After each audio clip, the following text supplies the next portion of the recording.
Shalom Bapak Ibu Saudara yang dikasihi oleh Tuhan. Hari ini kita akan sama-sama kembali melakukan puasa dengan cara bergulat melawan salah satu 7 dosa mematikan, yaitu dosa amarah.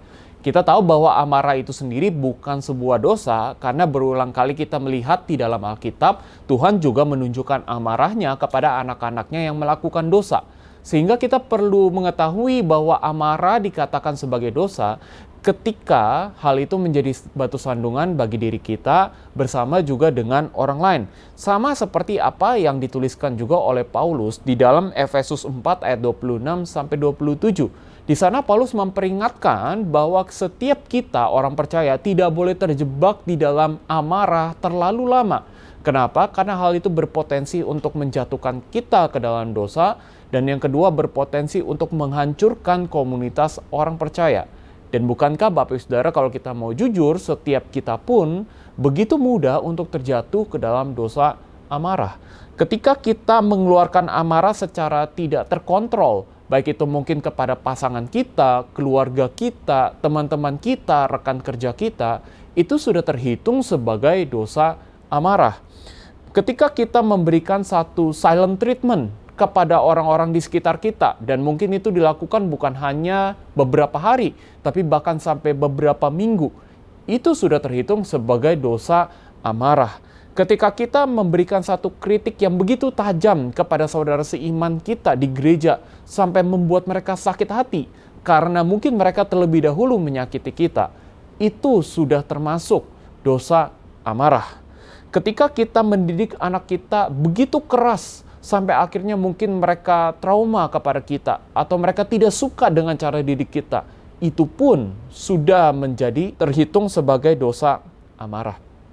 Karena itu di dalam puasa hari ini, berdoalah kepada Tuhan, dan kita mohon kiranya Tuhan yang menganugerahkan kepada kita kekuatan untuk melawan dosa amarah itu, termasuk juga hikmat agar kita juga bisa mengerti, mengidentifikasi dosa-dosa amarah yang kita lakukan di dalam keseharian kita.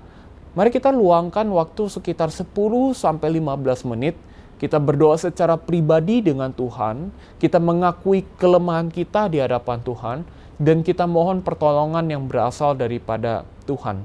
Dan setelah itu, Bapak Ibu Saudara, kita perlu untuk mengidentifikasi dosa amarah apa saja yang masih kita lakukan sampai dengan hari ini.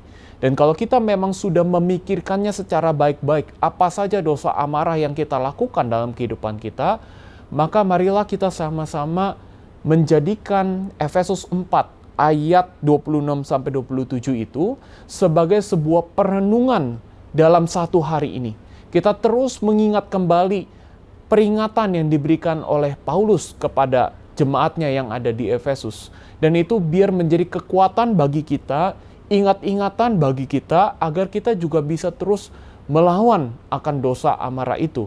Dan mungkin dalam waktu 1-2 jam sekali kita bisa datang lagi kepada Tuhan, kita berdoa kepada Tuhan, kita tanya kepada Tuhan, apakah hidup kita memang sudah menjauhi dosa amarah itu pada hari ini, atau kita justru masih banyak tergoda untuk terjatuh ke dalam dosa amarah itu. Bapak Ibu Saudara, jangan berkecil hati kalau pada akhirnya memang kita terjatuh ke dalam dosa amarah.